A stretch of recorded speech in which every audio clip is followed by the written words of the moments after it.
Welcome back to Good Morning LaLa Land. We are live with Lana Grand, one of the most renowned stylists here in West Hollywood. We're so excited to have you on the show today. Thank you. Thanks so much for coming in the rain. Was it hard to get here?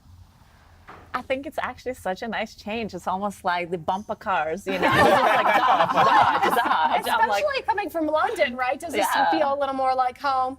I think it definitely feels like home, but it's more just like, that's a good way to just like wake up in the morning. It's just like, oh, whoa. Keep you on your toes. Like, okay, all right. Keep you on your toes. Yeah, absolutely. It was so clear and pretty and clean, don't you think, this morning? It was. Like mystical. It was perfect for hashtag Transformation Tuesday. Right? We're transforming LA. Let's start at the beginning. Where did you grow up and what made you want to be a hairstylist? So my story began in London, somewhat more than 15 years ago now. And it was so random, and it just kind of made me believe into, you know, when they say it's good to have a plan, but it's good to be like open to the universe putting things in your way. I never thought I'm going to be a hairdresser. My mom allowed me to be a lawyer. I was a straight A student. There was a lot of teachers in the household when I came home and I said I'm not going to college. And I just walked into a salon that opened up and they needed an assistant. And I was like, okay, well, I'm looking for a job. And I ended up staying there for 6 years. It was the woman that owned the shop took me under her wing and taught me everything I knew. And it was just the beginning of it all. And then one day, out of all the salons in London at the time, all the chairs in the salon I was working at, the client sat in my chair, and she was from LA. And she was moving back, and she was like, come and visit me one day. And I've done her hair like 3 times. Like, who says that? And I was like, okay. And I came out to LA for like 2-3 years to visit and really grew up. It just like rubbed off on me so well. And I enjoyed how, like, London can be very cold and very hard, and people like very much on their mission, and they don't have time for each other and their friends and their neighbors, and like the fact that you people talk to each other here. I was like, what do you mean? Like, you walk into the supermarket and people go like, oh, hey, I love your jacket, or like, you love your blouse, and you're like, what do you mean? Do you want it? You know? How funny. And here, like, I mean, people are like friendly, nice. But the women over there, I found, are so educated. I mean, nothing bad talking like the girlfriends I have in America, but my girlfriends from over there are so educated. It's incredible. I think it's just the difference is the media is a lot more open there, and it's a lot more international, like firsthand.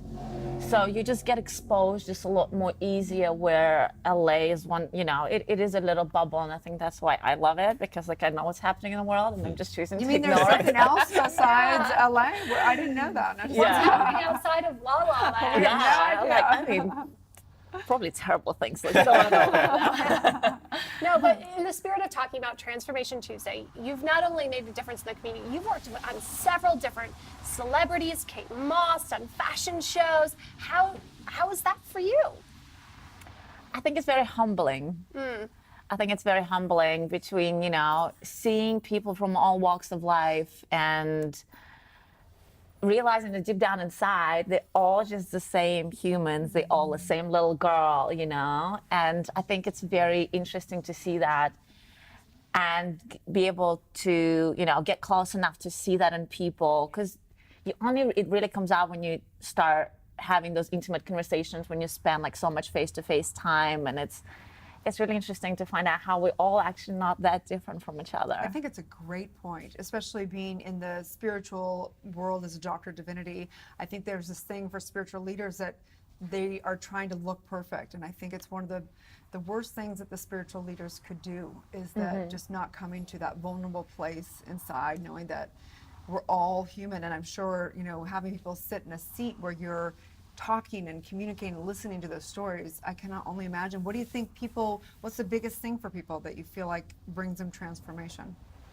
I think it for the most people, it takes like that little longer to open up. And then when they do open up and you learn like their story and like their fears and like their path, and there's certain things that you're just able to say to them. I feel like sometimes like my role in I'm closer to them sometimes than their spouses, their moms, cats, dogs, you know, whatever.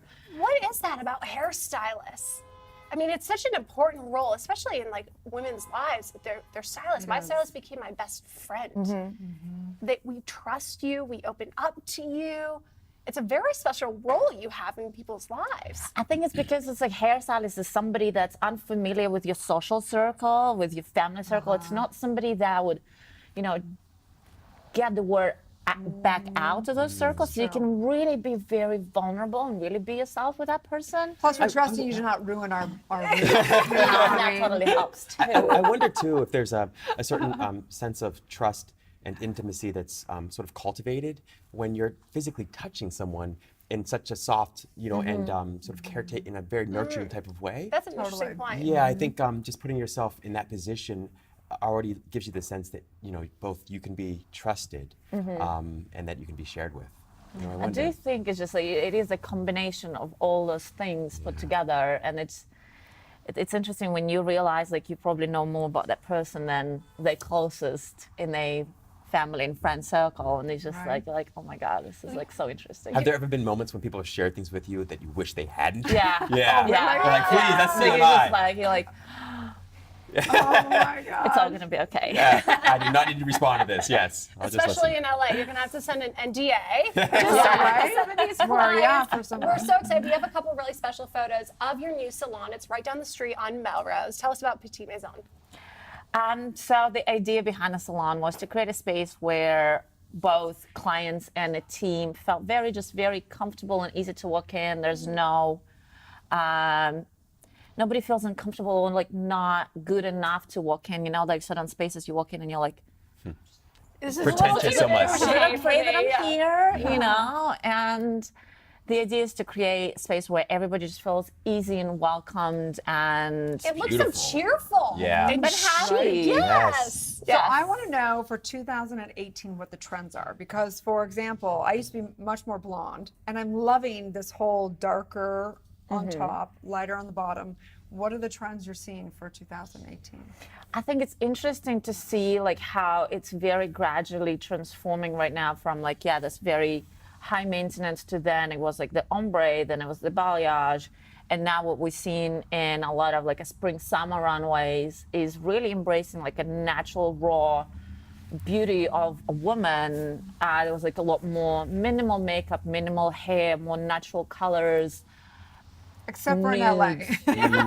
The women are so produced. I've never seen more professional makeup jobs in one city. It's amazing. But I think it's nice that we're seeing that little bit more embrace of a natural. Real, raw, Yeah. authentic. I like it. Yeah. Yeah, let's Girl challenge power. you, LaLa Land. Absolutely. If you're looking for a transformation, you can visit Lana Grand at your salon. You're actually working in the salon Absolutely. Every day. every day? Yep. Wow. And where can people get more information about it?